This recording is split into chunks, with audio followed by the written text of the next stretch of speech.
Last week, I was rocking my 7-month-old granddaughter, Liana, to sleep. The house was finally quiet. The older kids were in their rooms. The dishwasher was humming its final cycle. And the only light was from the moon, spilling through the bedroom window. She was fighting it, of course. That determined little squirm, the squeak of protest, those long lashes batting like tiny hummingbird wings, refusing to let go of the day, even though her eyes were so heavy.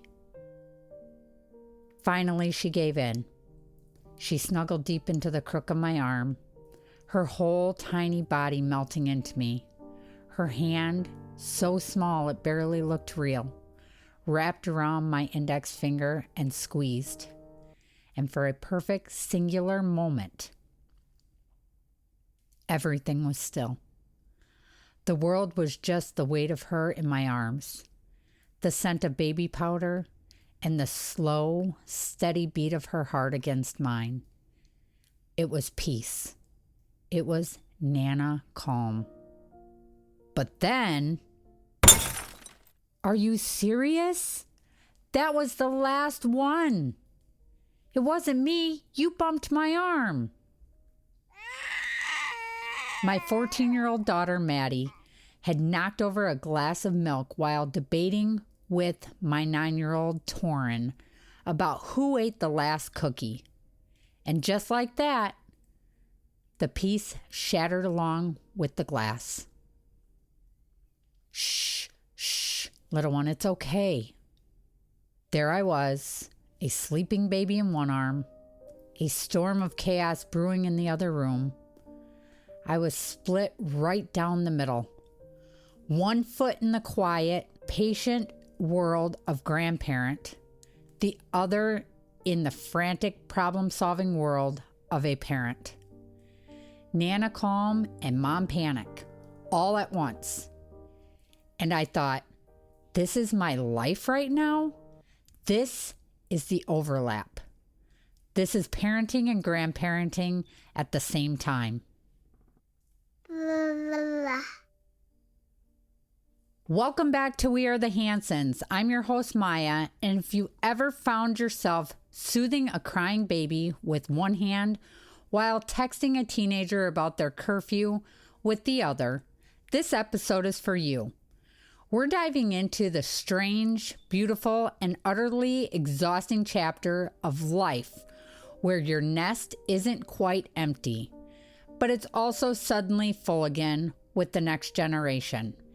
It's the grand, chaotic overlap, parenting your kids while stepping into the grandparent role. Today we'll talk about the energy drain, the unexpected joys, and the moment you hear your own parenting advice coming out of your child's mouth. If you've ever wished you could clone yourself just to get through the day, this one's for you. The moment in the rocking chair wasn't the first time, of course, but it was the loudest. The first time I really felt the weight of a dual role, though was a much quieter afternoon. My granddaughter Liana was just a few months old, sleeping soundly in her carrier on my chest. I was sitting at the kitchen table with my 9-year-old Torin trying to explain long division. She was getting so frustrated. I don't get it, Mom. Why does the 7 go here?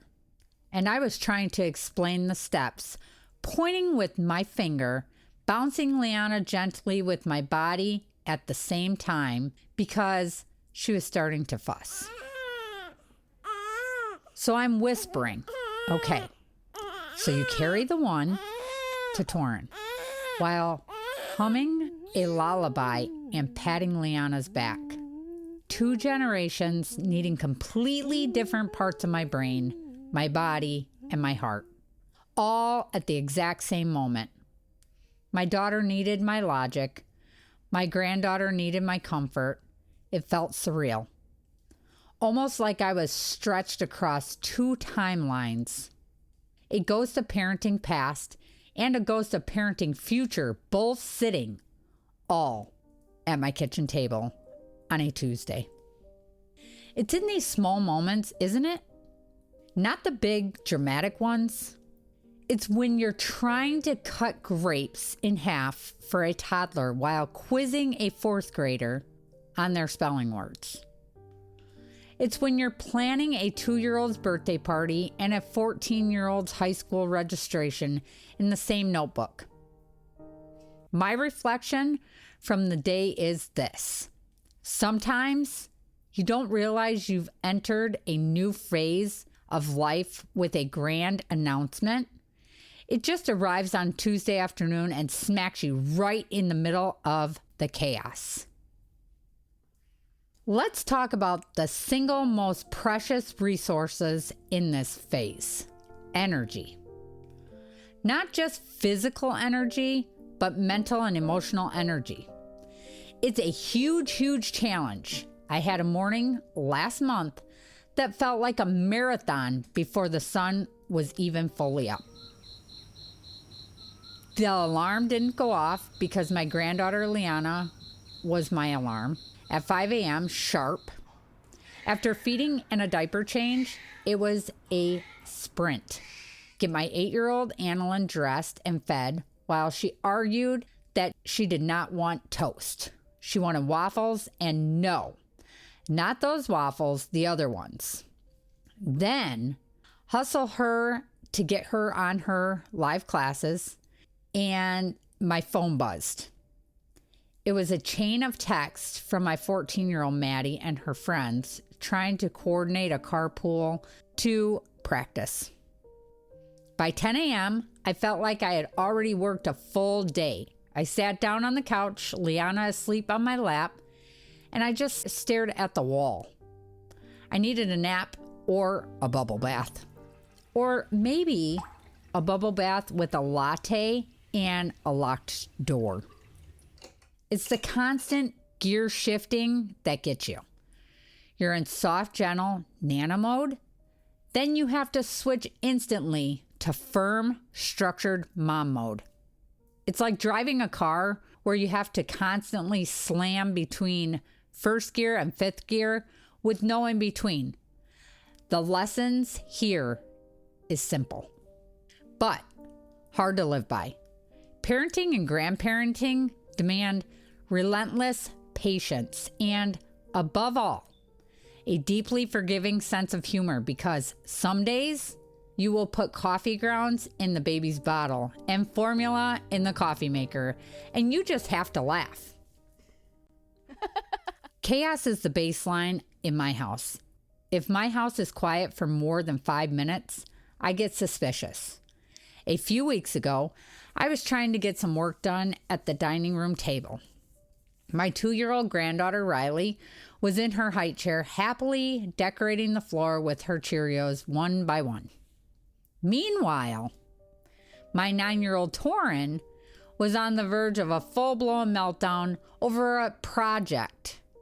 It's not fair.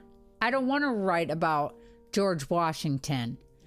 The dog started barking at a squirrel outside, and Riley, thinking it was the best game ever, started throwing Cheerios at the dog. My first instinct was to yell, to just shout, "Everybody stop!" But I didn't. I just paused. I looked at the scene, Cheerios everywhere, a pouting fourth grader, a giggling toddler, a barking dog, and I started to laugh. A real deep belly laugh. It was absurd. It was a mess. It was my life. What was yelling going to accomplish? That's the reflection I keep coming back to. Embrace the mess, the sticky floors, the cluttered countertops, the overlapping schedules, the emotional spills. It's not something to be conquered or tidied away. The mess is a sign of life, a reminder that your house isn't a museum. It's a home, alive with arguments and giggles and Cheerios. And just as the chaos doubles, so did the celebrations. My 2-year-old granddaughter Riley's birthday landed on the same weekend as my 14-year-old daughter's friend's party. It was a logistical nightmare. Saturday was her friend's party. Things were back to back. It was crazy. Juggling Liana in her carrier and making sure my other kids had enough sunscreen and whatever they needed. Then Sunday was Riley's birthday party. A house full and kids running around.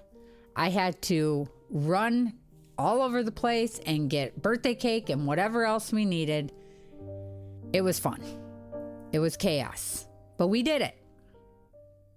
By Sunday night, I was running on fumes. I had bounced from a grassy soccer field to a balloon-filled birthday party. Exhausting. Yes. So incredibly exhausting, but well worth it. Absolutely, I wouldn't have missed either moment for the world. My takeaway is this. Some moments can't be perfectly balanced. You can't give 100% to two different places at once. You just split yourself in two and show up where love calls you. And you hope your heart is big enough to hold all the joy. The next one is a lesson of humanity. My 14-year-old Maddie is amazing with her little nieces. She babysits them often, and she's still 14. She called me. She was completely frustrated. Mom, I can't do it. Riley will not go down for her nap. I've tried everything. She just keeps standing up in her crib and crying. And my mom, Nana brain immediately went into fix-it mode. I started my checklist. Well, did you make sure the room is dark? Have you tried her cartoons? Sometimes you rub their back in just slow circles. And before I could get another word out, she cut me off. Mom, I just need you to listen. I don't need advice. I just need to vent. Oof. That stopped me in my tracks. She wasn't calling Nana, the baby expert. She was calling her mom, her safe space to complain. In that moment, I had to consciously take off my grandparent hat, the one that holds decades of wisdom, and just be a mom, a listener. It's a hard shift to make. You have all this experience and you just want to help. But my reflection is this. Being a grandparent to your own grandchildren while still being a parent to your children sometimes means holding your wisdom in your heart and just being present. It means recognizing when they need a consultant versus when they just need their mom. But for all the chaos, there are these moments of grace. These perfect little snapshots that make it all make sense. We had one last Saturday. It was a lazy afternoon. I was washing dishes. My 9-year-old Torrin decided she wanted to make brownies from a box. My 2-year-old granddaughter Riley was in her high chair, helping by banging a plastic spoon on the tray. My 14-year-old daughter Maddie wandered in, stealing a pinch of brownie mix. She leaned against the counter and started telling a funny story about something Riley had done earlier in the day. And Torrin started laughing, which made Riley start giggling, which made us all laugh even harder. 3 generations all in my messy kitchen, covered in a light dusting of cocoa powder. We weren't doing anything important. We were just together, laughing and cooking. It wasn't planned. It wasn't a holiday. It was just a moment of ordinary, beautiful connection. These are the moments that fuel you. They're unexpected joys that make the exhaustion and scheduling conflicts and the endless energy drain completely and utterly worthwhile. There's a strange, wonderful phenomenon that happens when you're just in this overlap. You start to see yourself reflected back in your own children.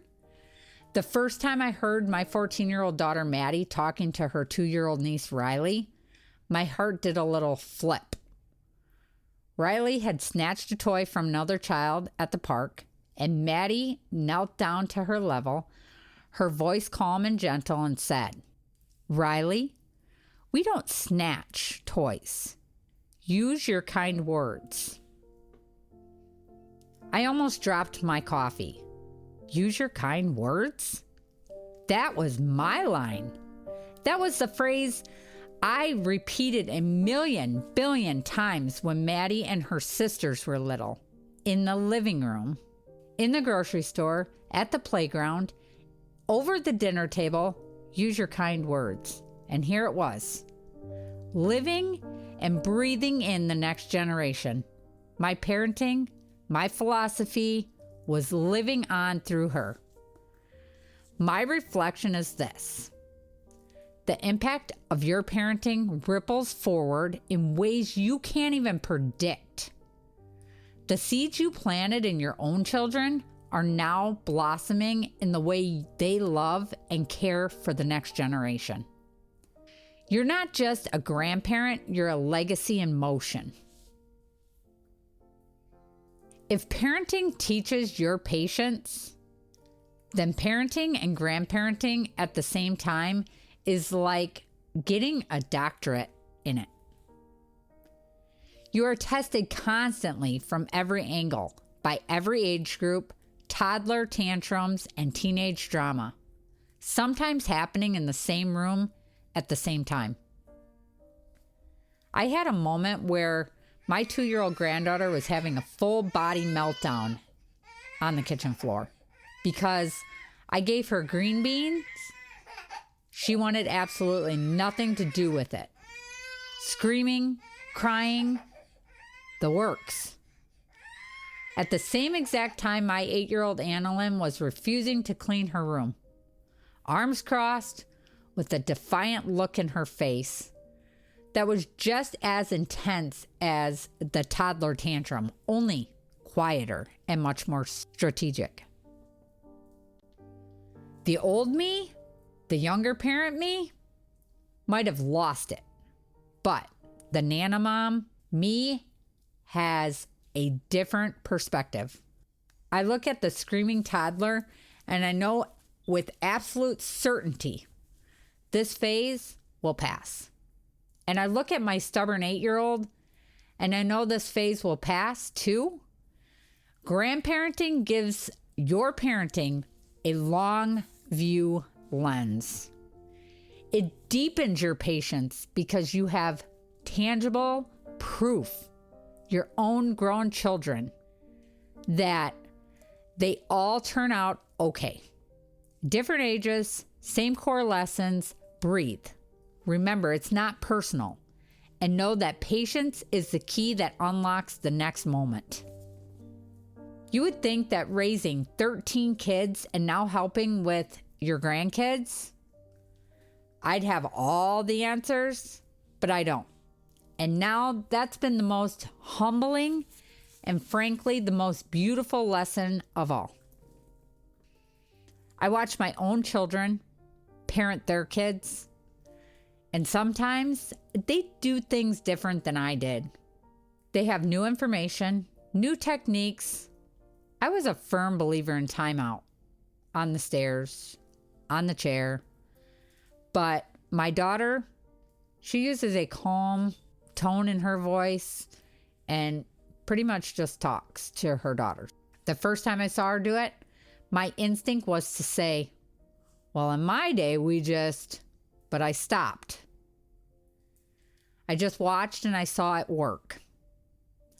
I saw her teaching her child how to manage emotions, not just how to serve a punishment. And I learned something. No matter how many kids I've raised, I don't know everything. Watching them reminds me that my way isn't the only way.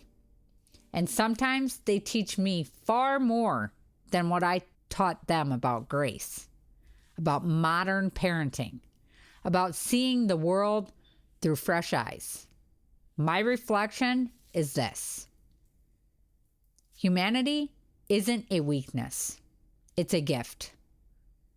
It opens the door to connection and keeps you from becoming that grandparent who starts every sentence with, well, you know what you should do. The hardest part of this whole juggling act is the guilt.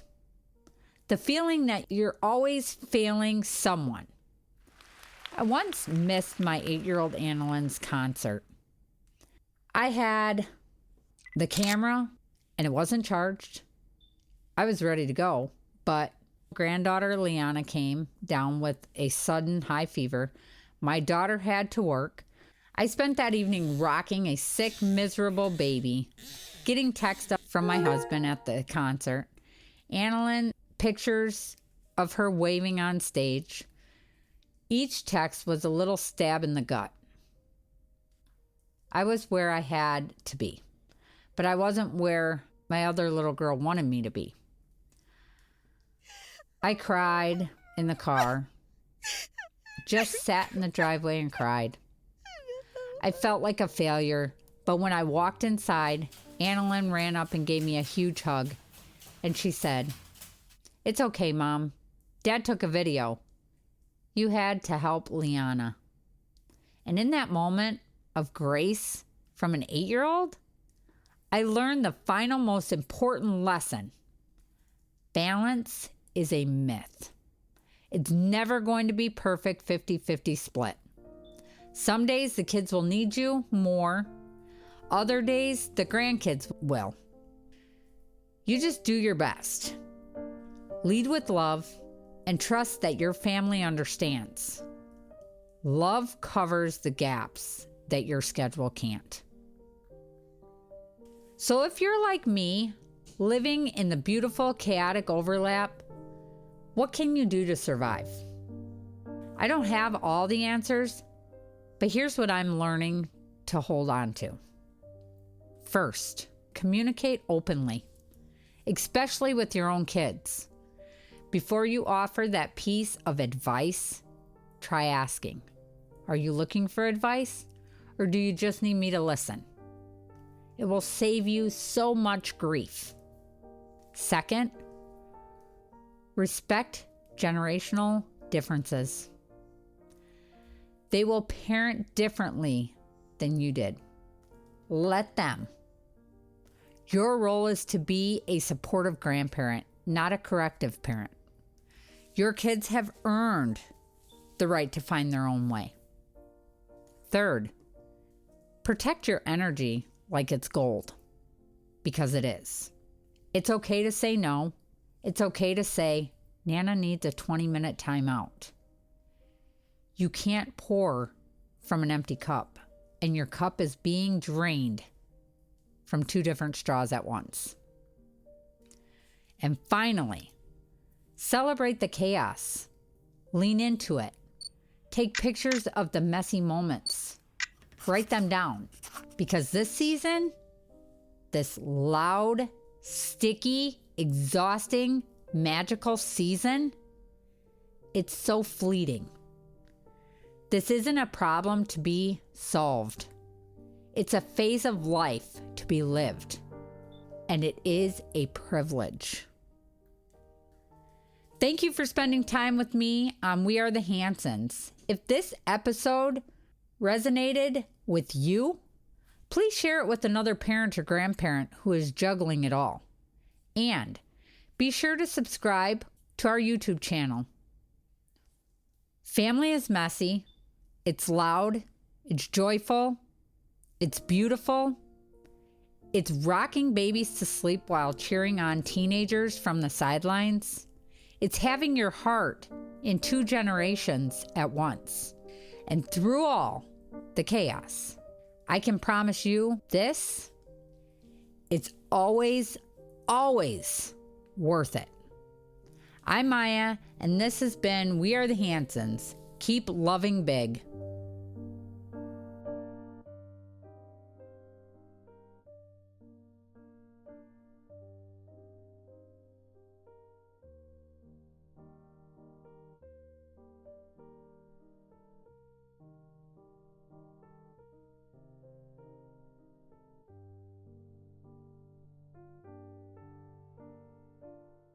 At Arizona State University, we're bringing world-class education from our globally acclaimed faculty to you. Earn your degree from the nation's most innovative university. Online. That's a degree better. Learn more at asuonline.asu.edu.